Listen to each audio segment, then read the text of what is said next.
شوکت عنقا جی ہاں، ہمارے دوستوں میں شامل تھا، ایک نوجوان تھا اور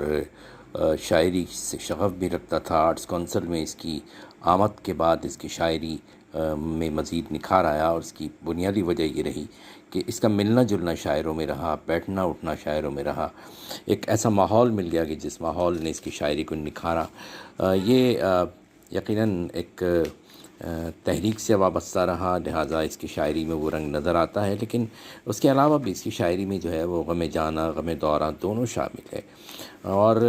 شوکت عنقا ایک ہنسا مسکراتا نوجوان تھا، ہم سب سے اس کی دوستی تھی، اور ہم سب اسے مذاق بھی کرتے تھے، ہنسے مسکراتے بھی تھے۔ یونیورسٹی میں پڑھتے ہوئے اس سے ہماری ملاقاتیں رہیں۔ بہت کبھی کبھی الجھا سا دکھائی دیتا تھا، اور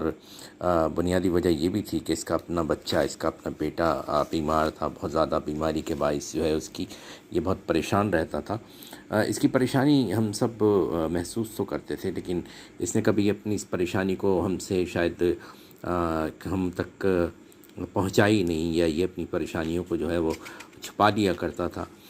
ہمیں یہ بات اس کی یاد ہے کہ یہ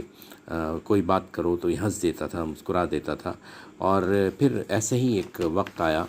کہ جب ہمیں اچانک خبر ملی کہ شوکت عنقا اس دنیا میں نہیں رہا۔ ہم سب اس کے گھر کی طرف دوڑے، اس میں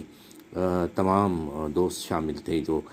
کسی ایک نظریے کے حامی نہیں تھے، مختلف نظریات کے حامی، کیونکہ یہ سب کا دوست تھا، سب سے اس کی دوستی تھی۔ ایک بڑا محبوب ٹائپ کا یہ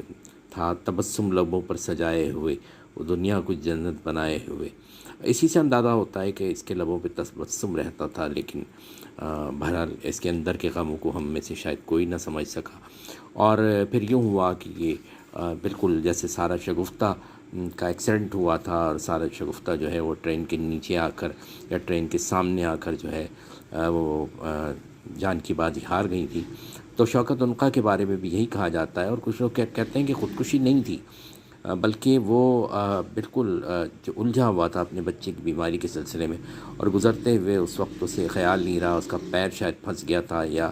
پٹی میں، یا اللہ بہتر جانتا ہے جو کچھ گزری اس پہ، لیکن بہرحال شوکت نہیں رہا، عنقا ہی ہو گیا۔